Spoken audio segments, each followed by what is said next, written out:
पढ़ेंगे mass spectroscopy. Mass spectrometry is the most accurate method for determining the molecular mass of the compound and its elemental composition.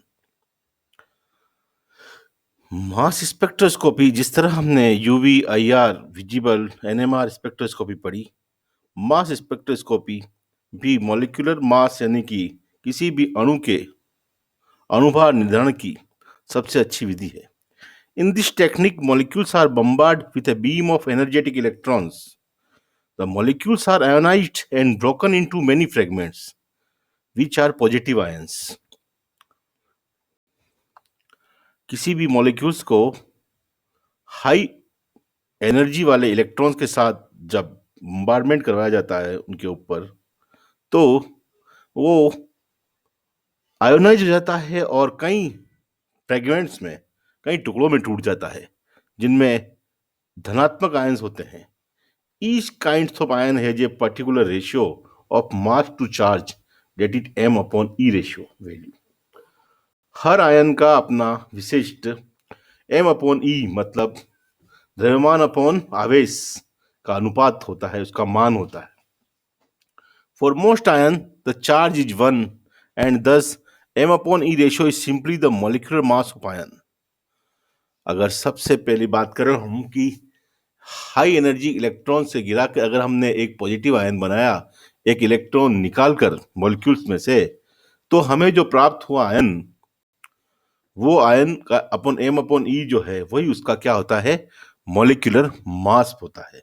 10 for neopentane पर अगर मान लो अपन ने एक electron गिराया और हमने प्राप्त किया मॉलिक्यूलर आयन C5H12+, जिसका m/e आ रहा है 72, तो 72 is the molecular weight of neopentane. अब इस मॉलिक्यूलर आयन आगे हाई इलेक्ट्रॉन्स के बम्बार्डमेंट से वापिस कई टुकड़ों में, फ्रेगमेंट्स में टूटता है, जिसमें C4H9+, C3H5+, C2H5+, C2H3+, इस तरह से, जिसमें अपन कह सकते हैं एक एक कार्बन कम होते जा रहे हैं और आयंस बनते जा रहे हैं। अब इनमें भी जो अलग अलग प्रकार के फ्रेगमेंट आयंस बनते हैं, इनकी अलग अलग आपेक्षिक तीव्रता होती है। मास स्पेक्ट्रम में अलग अलग आपेक्षिक रिलेटिव इंटेंसिटी होती है। जैसे इसने बताया कि C4H9+ की अगर रिलेटिव इंटेंसिटी 100% है, तो C3H5+ की 41.5 पे, C2H5+ की 38.5 पे, 15.7 की C2H3+ है। तो मास स्पेक्ट्रम में जिस फ्रेगमेंट आयन की पीक की रिलेटिव इंटेंसिटी 100% होती है, उसको हम बेस पीक कहते हैं। The molecular ion is called parent ion. सबसे पहले तो अपन बात कर सकते हैं, ये जो ये मॉलिक्यूलर आयन है, इसे हम पेरेंट आयन भी कहते हैं, and usually designated as M+। It is positively charge molecule with an unpaired electron. एक इलेक्ट्रॉन निकाल दिया तो धनात्मक आवेशित अणु है वास्तव में ये। The set of ions, fragments ion और डॉटर आयंस। अब इस पेरेंट आयन से बनते हैं, हमें डॉटर आयंस प्राप्त होते हैं, या अपन कह सकते हैं फ्रेगमेंट आयंस प्राप्त होते हैं, are analysed in such a way that a signal is obtained for each value of m/e that is represented. The intensity of each signal represents the relative abundance of the ion producing the signal.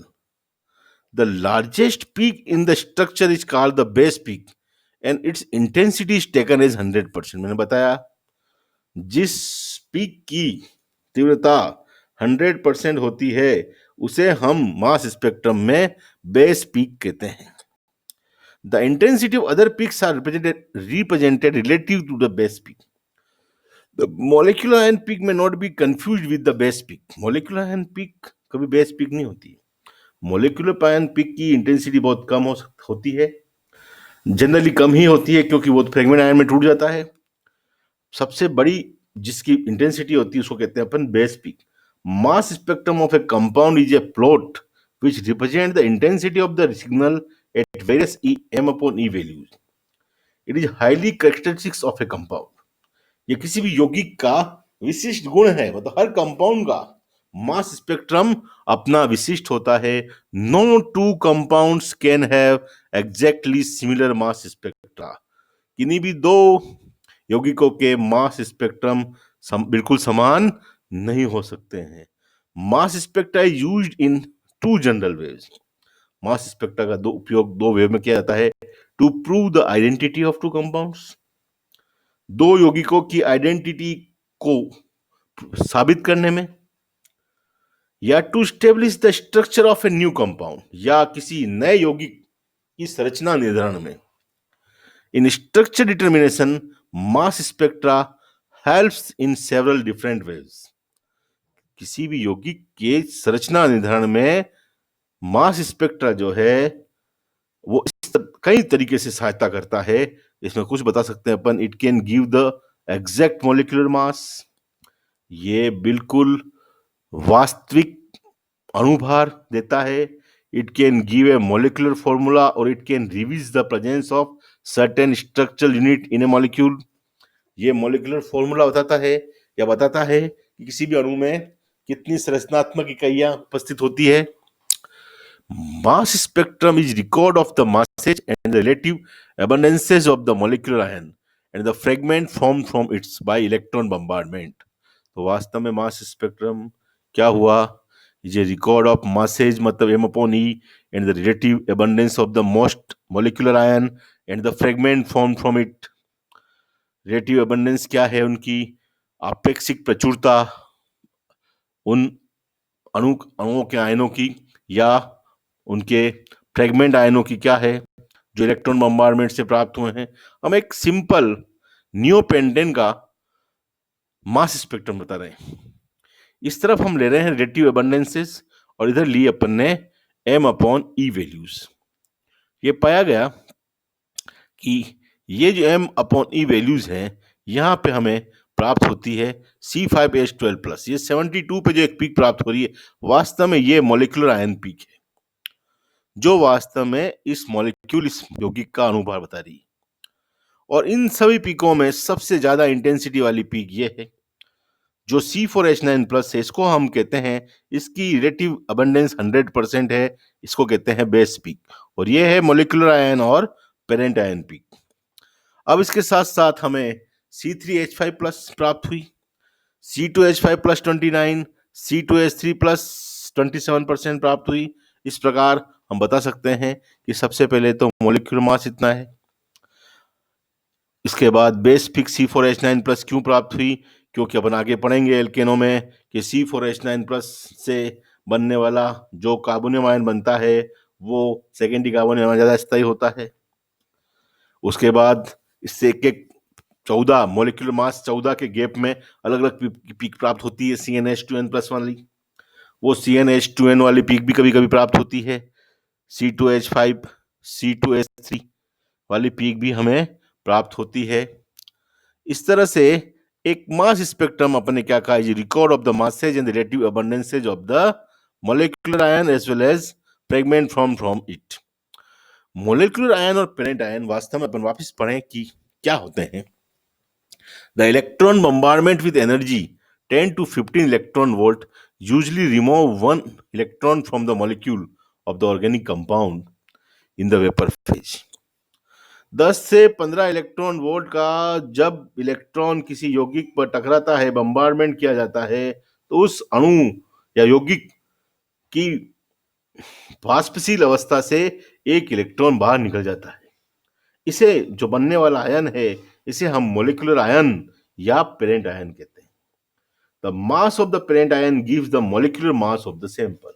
वास्तव में एक electron निकलने से द्रव्यमान में कोई क्षति नहीं हो रही है, इसलिए जो पेरेंट आयन बना है उसका जो मॉलिक्यूलर मास होता है वही यौगिक का मॉलिक्यूलर मास होता है। The stability of parent ion decide its relative abundances. जितना स्थायी पेरेंट आयन होता है उतना ही उसकी मास स्पेक्ट्रम में आपेक्षिक प्रचुरता पाई जाती है। रिलेटिव अबंडेंस मतलब 10% है, 20% है, कितना है। The peak intensity of the parent ion differ from one compound to another. अलग अलग कंपाउंड की पीक जो तीव्रता है, जो उसकी पीक्स बनती है, उसकी तीव्रता अलग अलग प्राप्त होती है। In some cases peak is not formed which means that the rate of decomposition of parent ion is too high for its detection. कभी कभी पेरेंट्स आयन इतने अस्थायी होते हैं कि उनकी पीक हमें प्राप्त ही नहीं होती है। इसका मतलब हुआ कि उसके अपघटन की जो दर है वो उसकी अपन निर्धारण की दर से ज्यादा है, उसकी पहचान की दर से ज्यादा प्राप्त हो रही है, तो वो अपन उसको पहचान कर पाते हैं उससे पहले वो अपघटित हो जाता है, यानी कि वो एक अस्थायी पेरेंट आयन होता है। The rate of decomposition increase with molecular size. जितना अणु का आकार बढ़ता है उतनी उसकी अपघटित होने की प्रवृत्ति बढ़ती है। बनता कैसे पेरेंट आयन अपन बताया, एक इलेक्ट्रॉन निकलने से M प्लस, और यहां हम एक डॉट बना सकते हैं, प्लस इलेक्ट्रॉन, एक इलेक्ट्रॉन निकलेगा, यहाँ भी प्लस इलेक्ट्रॉन लिख सकते हैं, और यहाँ पे एक डॉट बनाना अपने को, ये वास्तव में मॉलिक्यूलर आयन बनता है, उसमें एक अनपेयर्ड इलेक्ट्रॉन होता है और प्लस होता है। इसी प्रकार इसमें भी एक प्लस और यहाँ पर क्या बताएंगे, एक इलेक्ट्रॉन्स। जैसे ROH में भी ये सब में अपने को प्लस के साथ क्या बनाना है, एक डॉट बनाना है, मतलब वो बता रहा है अनपेयर्ड इलेक्ट्रॉन। जैसे बेंजीन में से भी अपन इलेक्ट्रॉन निकालेंगे प्लस इलेक्ट्रॉन, तो हमें प्राप्त होगा मॉलिक्यूलर आयन।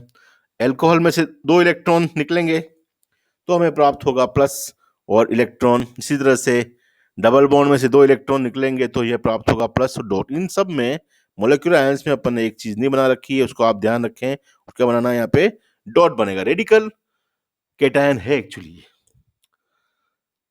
इस वीडियो लेक्चर में अपन यही पढ़ रहे हैं। इसके बाद वाला जो मास स्पेक्ट्रम का पार्ट है हम अगले वीडियो में कवर करने की कोशिश करेंगे। धन्यवाद।